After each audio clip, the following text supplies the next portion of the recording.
Now, the good news are Bane say there is a possibility say okay Frimpong say by next week obetimi abedu Ghana. What I say, no update by you be details now wetimi hu the ensem no tie. But before that, make out a Phoenix me di edisi can no first time I join our channel no so now subscribe to channel no. Say we drop video benya update comment section so open with me at Wade. So it's been 2 weeks honorable okay Frimpong Asante Achem North MP. Yetimiko detainee no Wode airport FBI for money laundering and fraud and a whole lot of issues. Now nipa mienu kasa okay Frimpong nsem ho eno my more details and update nenche mu because ebra ye train no be ne so far ye head any message via now communication be e kire say be a case na we keep progress say akodu say it's gone quiet and we be antia say the airco. Now, according to Honorable Afia, the majority chief whip, and he's been very instrumental in case we man the most of the communications are okay Frimpong and seven who in and the better one thing. Now, Honorable H1 and which is week here Friday. Okay Frimpong lawyers are almost any needy Juma case in Netherlands successfully.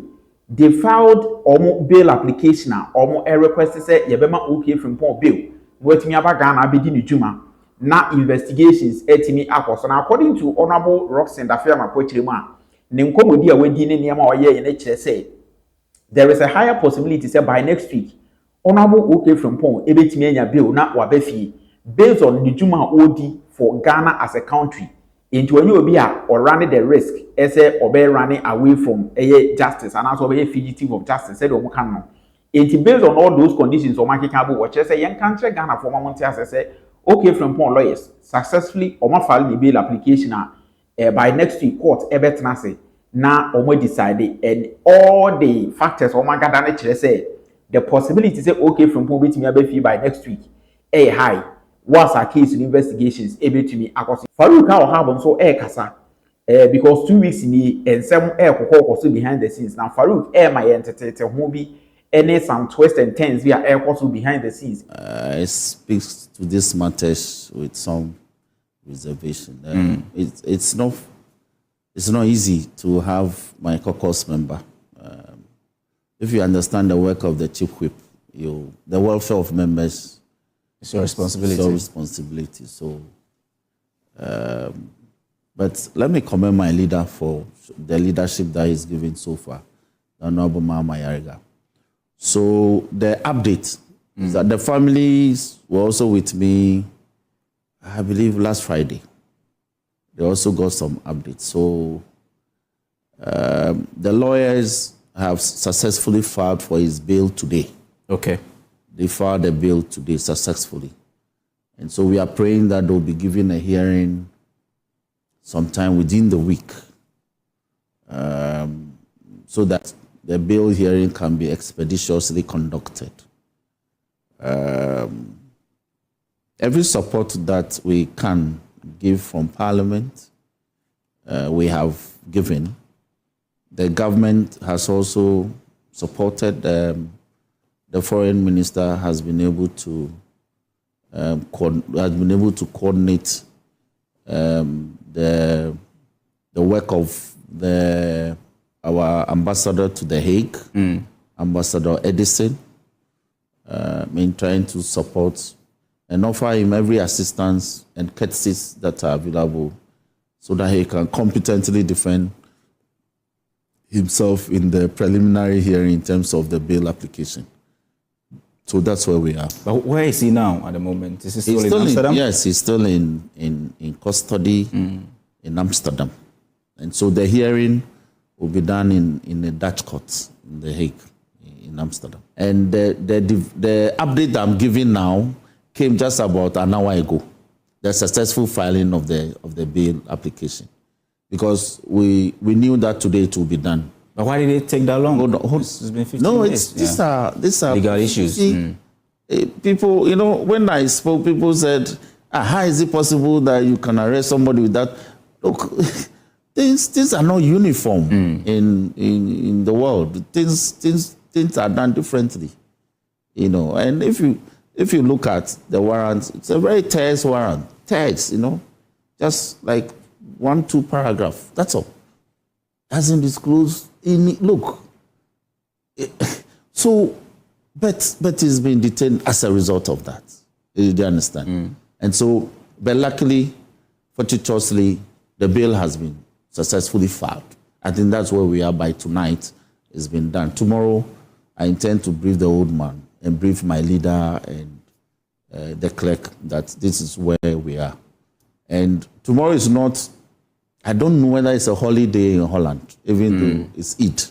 I don't know, it's a public holiday. There was a public holiday this week in Holland, yes. but I'm not sure. The lawyer says they are asking for expeditious hearing within the week. Within the week, today is Tuesday. Yeah.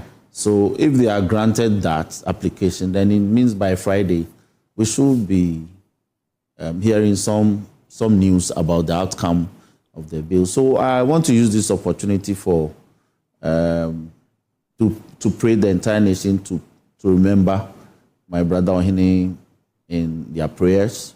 The family, they need our support, emotional support. Our colleagues in Parliament, everybody should remain calm. We think that he will succeed, will prevail with the bail application. You see, it's a matter that is being investigated. As for investigations, it can continue, you know. So, but he should have his interim freedom to be able to do his work. He will not evaporate and go anywhere. He will not be a fugitive of justice. He is an elected representative of the Parliament of the National Assembly of Ghana. Look at the nature of his arrest. Yes. Where he is at the moment, the fact that he's been detained for 15 days. We have written to the FBI and they've decided to keep mute about the reason for his arrest. I don't know whether you have any update, whether you've been given reasons for his arrest, but there are a number of issues I've been vindicated. Circulating. If the FBI had put out the reasons for his arrest, I believe it would have been all over media space now. So vindication lies in the womb of time. When you applied by way of RTR request, they deny you. They didn't tell you. Has Parliament written to them to also ask for the reason? We've requested for some information we have supplied, but did that include the reason for his arrest? No. Why? What I'm saying is that they requested for some information From Parliament? From Parliament. And we have written. Did you also request for any information from them? Why? Why should we? But we need to know the reason for his arrest. He's been detained for 15 days. Yes. So we have lawyers in the matter. They are fighting for him to get. And the lawyers have not requested for the reason for his arrest? Now, I know that they've requested. What is the update? Now, what I know is that they are saying he's under investigations. For what? For if I remember from what the lawyer told me, for fraud or fraud and or I think money laundering. You understand? Yeah. Under investigations. Now, do you detain somebody for this long for under investigations? That is why we are saying that we should allow the bail application to be gone into, and then we'll see how it goes. Maminika and Pemfi, the fact Udika can hear them for a WhatsApp. One, hear them. He said last time I hear me interview, Medicano can say, Udu Airport Kotuka. Now Akuffo KLM. Ubedika go through profiling. Profilers now on to a tablet. Profilers and Yame and I'm going to her, and Ghana Airport Company and Ghana Civil Aviation. A security company there, KLM for a high woman, no more tablet. A connected Amsterdam, or Skipo. The meeting as a flight in Bitua. Wow, the visa call. While you could visa free, or scanning of your passport, almost Sunday the coast people. And to before a flight in Kwabituno, Bibi or no man. And a moreover, no. In Europe, and an Oko, the United Kingdom. And a two Dutch flight now of 4 years. So Holland, Ponin Wasema. Holland, a member of the European Union Commission. And also the Central Europe Police. And Amsterdam, a Central European Investigation, I say, airport, deportation in Australia, Amsterdam.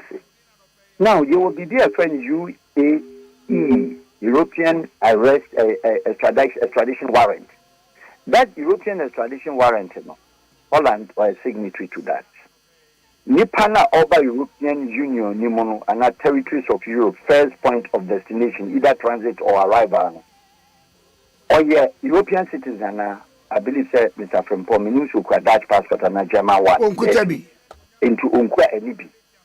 Enitino, European Union extradition warrant, Biano, Nanaso. Now, kill them to me fan and fan flight, or call him UK. And Roko UK, they are Holland, and a third party transit point.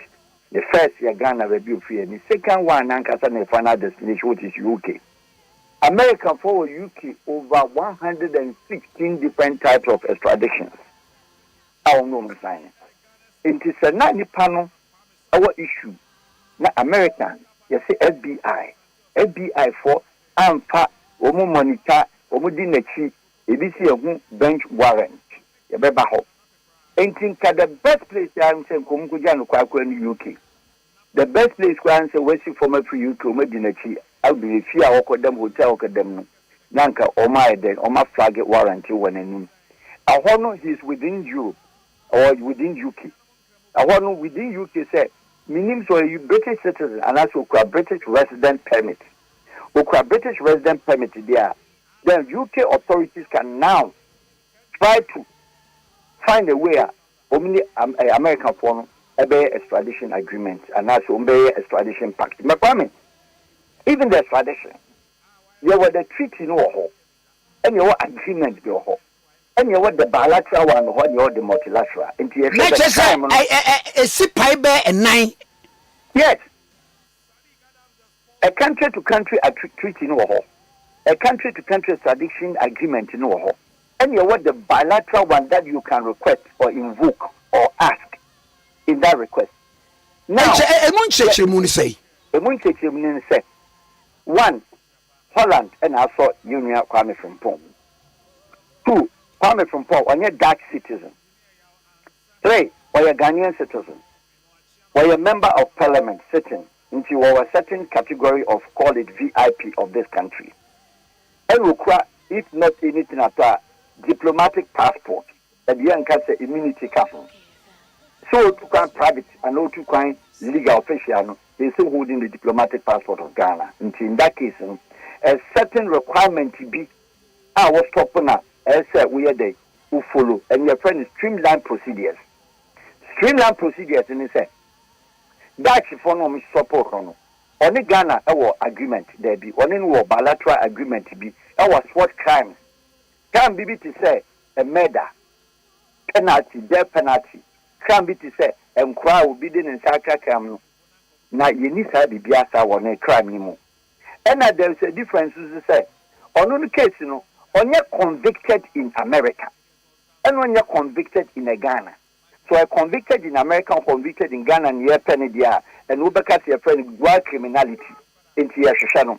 In Amsterdam team acting on behalf of Ghana, Amsterdam team acting on behalf of UK, US.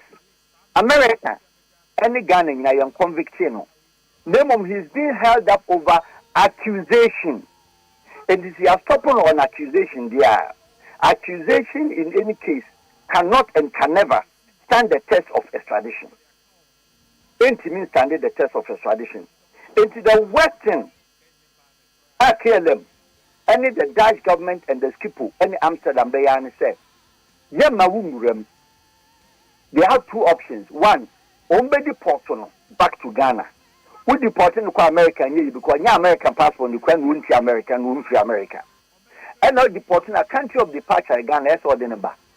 So one person will be deported now, expulsion, almost expelling. You find back to Ghana. In FBI for near day. So their question and part. Your friend local enforcement warrant.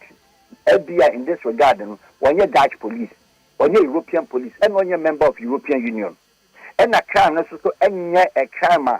Obra say a international court of justice and I say international criminal court and in Interpol warrant and under dinosaur. It is the only thing by say, who deport now? FBI fund that flight in the moon. Yeni womu wo agreement.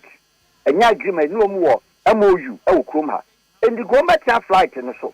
Now Holland they deport in some parts. What we yeni mo needs our problem no. Usu ni abone wa hasi. Intend ya do ko Ghana umdinachi. Omdu kutuka to airport ananka oma day. Oma chena attorney general no my said omu no.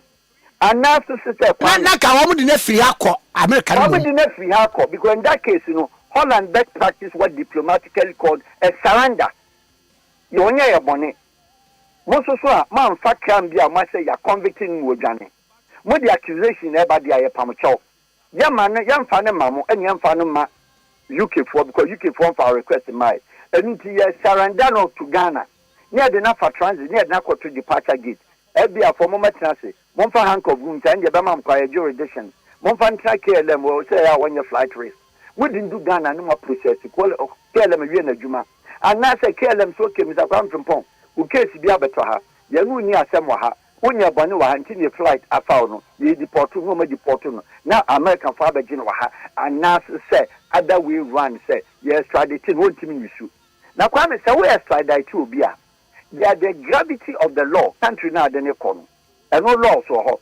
And I would deport to be a no loss for her. And I will surrender will be a loss for her.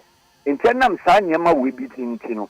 I am rather that we are seeing a lot of countries say, or not the citizen, which are that for now so can be. Or extraditing on certain a lot of things. Russia, the citizen, any BBI extraditing, China or extraditing, Ecuador or extraditing. A lot of countries in the world, Saudi Arabia, in citizen, who did Bonnie say extraditing, including the almighty Germany.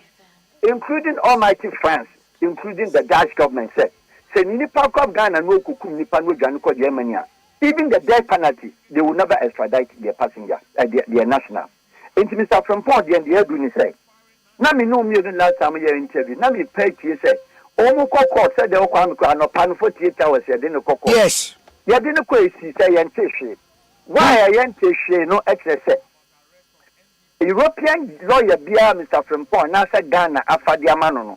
Or challenge the purpose, or challenge the acceptance, or challenge how a Dutch government or a third party, a transit passenger, holding the diplomatic status of a certain country, or holding a status of a member of parliament, or what valid address from the country, how they will mediate and they will be able to expel, deport, or extradite him to America, or to a local enforcement agency called the FBI. And that is where the concern is said. As long as we create diplomatic passport, the streamlined procedure must be taking place from nowhere than the Dutch embassy of Ghana in Holland. Alaji boy hakakra. Ghana numni before the FBI they say rim. FBI no one was sure moto on their own volition. Ebetimi akase oh your case be say yeah kwakwa be without recourse to court warrant. No say they saw the bench warrant. Mr. Dafiama for the name go to bench warrant from FBI is not an international bench warrant. A bench warrant only American District Court of New York, District Court of Brooklyn, Queens, and airport GFK. And it is FBI Akraba Ghana no be chubia. Amen. Omu Obachino no didn't do GFK. American crowd will feel than a buyer. No. On Timmy finding Murakunu. But so be a lawyer, be our immigration, or whoever in America, and Amuso be a say, be a yachineda. Ah, Sabi Yadenako, America didn't free alcohol. I have no any tradition on the bar. The new minister tradition on a subject called romance scam. And the Dutch for America for a romance scam, a woman criminal code, to holding on any romance scam. Now, and no can who been in a ma I saboy, yent to be finding quiet, you know, a butcher can say romance scam. Accusation of a romance scam. Ghana, your criminal code, you need romance scam, a woman.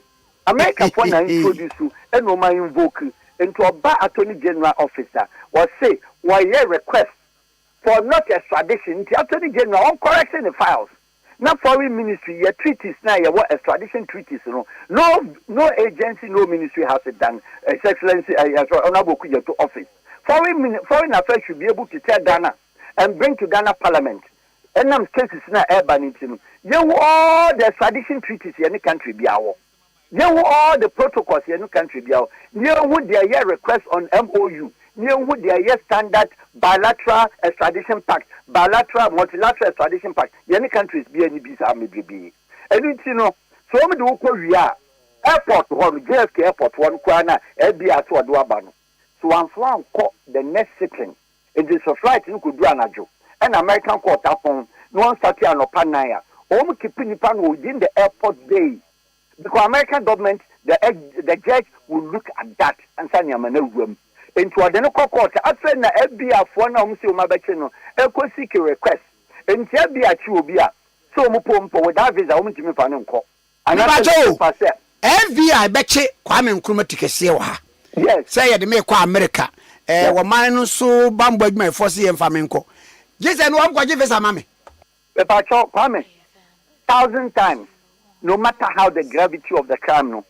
Only to me found time flight go be challenging the law in America. So you brought him in illegally. And only the case or reference in it said Maduro Yakochino Venezuela. Venezuela standard law while extraditing a citizen. Until Venezuela didn't extradite Maduro, an American Okochi Maduro. Okochi Maduro, no a certain president, you want to find a passport on visa baby, and told me the buy into illegal New York. Because they okay. Nana trains be an answer, one more cherry woman. One would one could give visa, my one was South Africa, and one would go US. And something else I beg Judge Dian Robert Nassau. And to remember that deal, I threw other informer and over system what trouble near the American visa number. In that case, you have not entered the United States illegal. But then in that case, in what we were America, dear, and I had what we were there, they accuse you, and as you are convicted, and now you are convicted. In this case, you are convicted, whom you accused. And tell you to me the court. Now you know, I am rolling back, you know. Oh no, and you indict, you know, and you are convicted, you know, and a accusation. And a dot ni associate bilateral ni multilateral on over accusation and a crime of your friends a romance scam no mukawasem Dutch any yen and a Ghana crony American sir you know your request and the request is about Attorney General Department Dutch for the soma vacancy and to follow the Dutch law now or the Dutch law of extradition Mr. Kwaku go win. And no can be nama as a Adena Dino. Kwame, until Ghana enforce the Dutch government. So much as any American follow protocols of MOU. Our romance come home. And Attorney General Pano San Sanya America for Timmy. Until I know room I am paying for one Sanya, Yamau US visa, when we're pushing for. Until I know afraid you could then no assigning.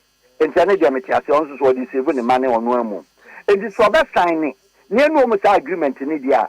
The SCA said, you are holding a member of parliament. It created constitutional problems. It created constitutional challenges.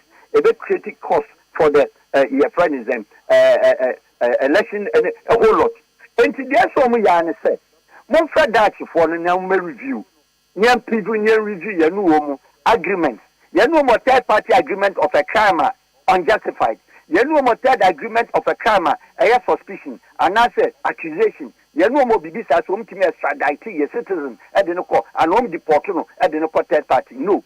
And Tininyan said, that government, any KLM, or Monfamra, every phone for requesting. Kwame, a honor at the main reason I woke up to a court, you better be in silent. And the assembly said, and then a Ghana, we have to learn as a country. We have to know our extradition treaties. We have to know our bilateral, multilateral extradition, deportation, expulsion treaties in any other countries. Sankopane sa near treaty subject in the set on one and cross on Schwar. That is okay. No mum ebedawa amamenu bia because non-extradition countries in the world, you know, Holland will listen who said, me citizen be no kokum obi or Ghana. No Janinya kwa bidu Amsterdam then Bama Ghana da. Look at that.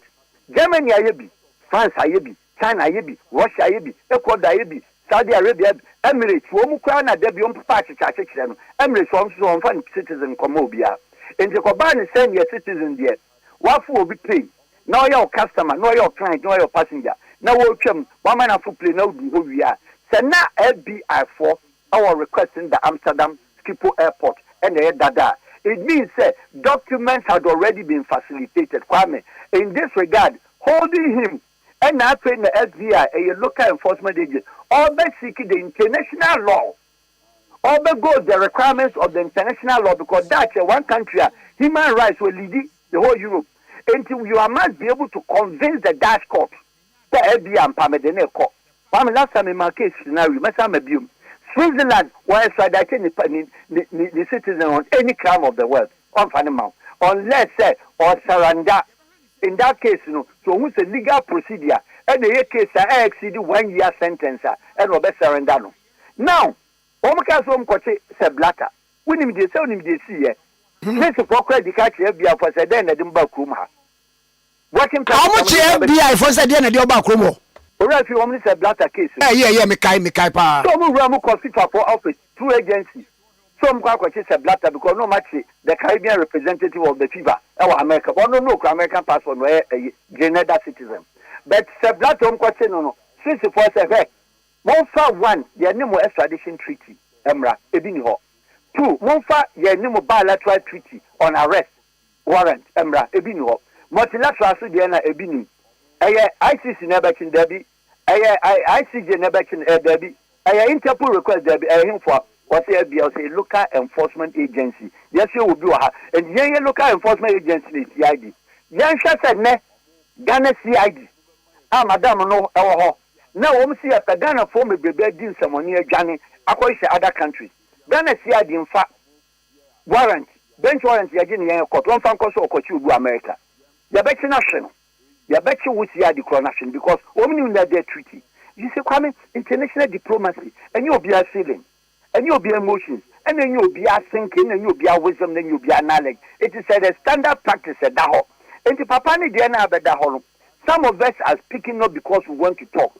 We are speaking because we are not following the procedures. We are speaking because we are Ghanaian, we are Ghanaian. Yen Timin now, now your GHPage, and now ordinary citizen po, Obibesi, you know, Yanisa. Nancy Akwame reference case. South Africa for take Ghana for. Oma Penini and then a bank who said no, I take here. Me Kwaku family mind the Paba. How much more? And it will be treated to a member of parliament, the bit a speaker, the bit a majority speaker, a bit to any of the members. And the protecting you who said, what is the case?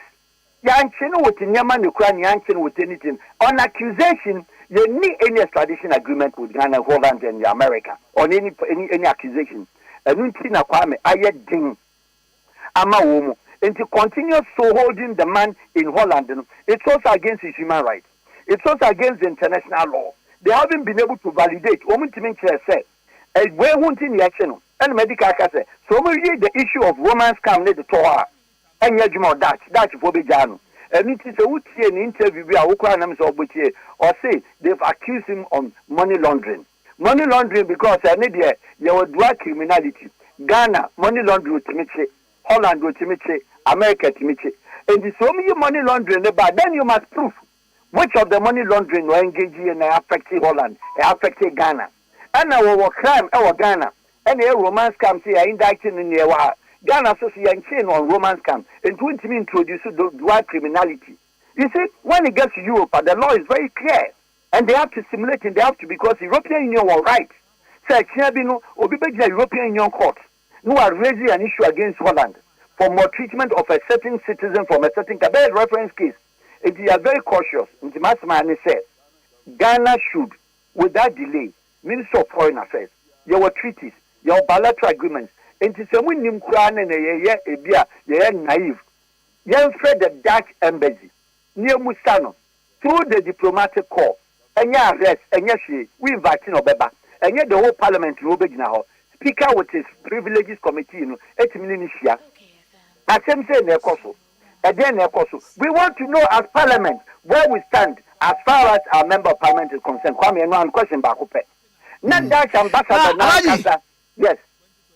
Now, Obi baby say, any the realms of Interpol, one more power no near the Adeno, any FBI no near the Adeno. Can the FBI also operate through the Interpol? Kwame, FBI officially bigger than Interpol. In America, Interpol near Jumaho. Interpol, you need uniform, I should be a friend Interpol. There's no country in the world that you wear Interpol uniform. You can check all over the world. Interpol is a unit of every country was signing, was subscribed, were a member of the Interpol organization. Or no very small unit, not exceeding more than 20, 30, depending on the size of the country. And on no do a correspondence. Now America for we, they don't respect even the Interpol. Or barbecue beer, one will say beer for the Kuma. Ombedruha, na ya see Interpol, ya see Interpol, ya Interpol, dear, your Interpol Ghana. You put a request for certain personalities, our Ghana, our America. You did, you used the Interpol. The Pacho Misoporiata, Interpol put on out. Tell him to financial on you red alert home systems, and it is very clear why a commercial crime. 2, no one yet sitting minister. 3, now on yet your friend said, oh, your minister and will Ghana yet. 4, destination, no point, no departure, and Yanni and the Ghana man of Poyer. If you look at all those things, and who come on, Kwame, there were a whole lot of other categories, sir. One said no case, we know, a commercial case, we a political case. Interpol is not used for the purpose of anybody's wish. Anything Interpol, say FBI, only a local enforcement, America. No families be not sure, Kwame, watch you. Name say Interpol, say case, we say Interpol, yeah. Interpol cannot even in this regard. Abra went to establish drug criminality. Went to establish a idea against Amsterdam, against Ghana, now against America. And in this regard, Interpol boom. Interpol, Interpol, FBI for only taking processes. No natural report in their Interpol to be indicting on all different crimes. I'm a case now, whom Manu now and what require request. That's Yentiminya International Court of Justice warrant. Yentiminya ICJ justice, ICC just a warrant in there. They are confined Interpol at the Abidjan Dash Court. Say Interpol for crime my party and channel. And no one in the idea FBI for no share. And it's a young granting my home, go FBI, Interpol reject you the beer, refuse a lot of countries, including the British Scotland Yard. And you be an adequate Interpol to question no. Some men no Kwame was them. Now Kwame said, why by my girlfriend? Now we grant them more power. Now my question me talk down Interpol. Now many officers know on a near flag. No.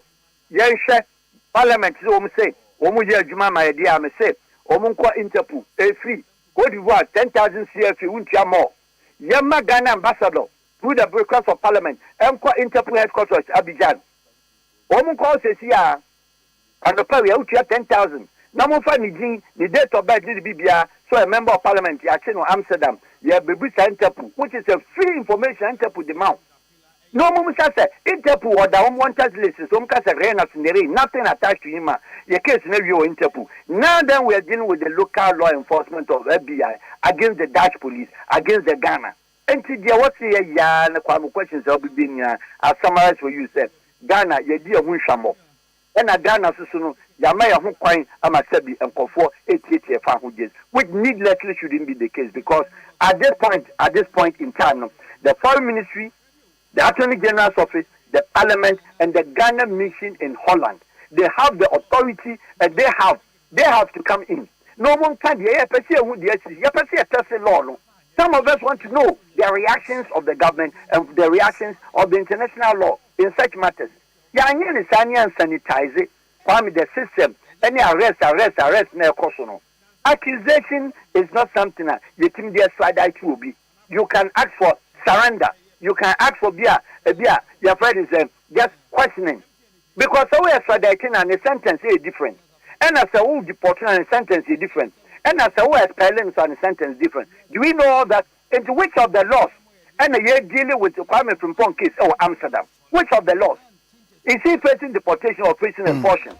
And also facing wine. Every day you're dealing with it. The extradition is not of the case. It doesn't come in. He can't face extradition over an accusation by America. No, it doesn't work out like that. Americans will not allow their citizens to be extradited. Obra, Markia George, musicians, American musicians, baby all over. Snoopy Dog, Kwamuka in the case. Japan. Kwaku say, fuck you. Sorry. Even Japan for your majesty, we with the American for you. Also a star. And excuse you. I am from so. Why American top artist, why American top celebrity, they cannot allow U.S. embassy George Michael case now. in the 80s, in the 90s. How many over 31 American celebrities around the world that American farm woman that you so a celebrity. Now yet the end there, ya say romance come your money before we free her. Not transit passenger. You must Holland, you must KLM. When European arrest warrant home they change no way. When European arrest warrant to be a flight in going to me where flight risk to board. And you have to have the infant you agree. I see. My young and some man there would be a my so yes, ye na yen ready parliament no ne mpanimfo no ministry no ne aban no so ebeye dia fam bibia ne ebesa ba nchen ne ne wadi nkomo na so far ansa na obekọ no mami musa da US Iran US entokwan say yaduru say wa na ko Trump obeka bibi wa na yaduru say so de wani yadi akira well international fight women a business what you actually come out here to bury ya business a business coming a business a business share within the short time 1 3 4 5 weeks America exercise from here. Don't forget the American Constitution. Aside from Mr. Trump, because the who called military operation, the U.S. Constitution does not allow you over 1 month. It's you operation. When you operation, they are next elevating invasion. Invasion will need because when they need our invade Iran. So the president call and what they're going to invade. Now we declare war, any war, because you must go through the process until Trump says, we are operation. Kwame, we need to go for we need companies say arms and ammunition America, or the United States government, American military, or your weapons, or Kwame to free wow. Mr. Trump or companies need to be weapons. Kwame, humanity. I mean, no, I say, or companies need to be one to be ma America for. America, Apache helicopter, moving the song. The weapons, ICBM, Continental Barrister Moses in a private company in Virginia, Rose Perot, any Trump, one Romudia. In the Bakutua, ICBM Baku, first near $1.2 million, is $3 million. One home column could get a bed 10 Sahara, you have Iranian desert in Swar. 10 home, Kwabotum, Neko. Trump bottom. Agyapong, and they say we need the constitutional backing so the bay, and then we're attacking Hormuz. Actually, Omatiasia. Na Iran so atiase ni abie na vessels ni bia fam ni attack action okay munye se kwa me adwuma Israel for no starting to kwa what is so mabamu biem yatanya ho yi no film na no concentrate on Lebanon adwuma na ho na akogina kwa me ni nyina international politics because bibi Netanyahu wa anko ni election time in Israel atwam for the past 5 years atwam for the past 3 years. Dina odi akwhese me wo kunu ntimu de montombo because kunu ba he beto aba no Israeli Knesset law, parliamentary law of Israel. If one gun, a tobacco is in the air, I cry Israeli army, then to Kaba, Yanko, prime minister. And when Netanyahu, I succeeded being the dead, the only one prime minister in Israel, waiting about 3 times. And yet, Bodamaya, and yet, Shimon Peres, and yet, your friend says, Ariel Sharon, none of them, and yet, Ehud Barak, and yet, Ehud Omek. None of them. Obian was about 3 times. It was using the Arab Spring, the Arab Palestinian, Arab Lebanon, Arab Syria, and what they are prolonging them to a chance of Answer. Except with their parliament, you tuna, obey them in Israel because he was already going to jail before said, or started Palestinian for Kumu. How many I that you be as you are Kumi patent? Near the Noko, near Kojelo, Laurent Babu. Now, no, he say, Bibi Natan Yokum Patent, over 260,000 murdered cases. Our Kumu, Yakeno. Other than international arrest warrants, Israel is one country strictly in the world. No matter what crime an Israeli citizen commit in any part of the world, or Israel went to mention. There is the international non-extradition pact. Our countries be assigning. Yeah, assigning. And after the number, one million American you the FCA crime is with me, the extradition to come on.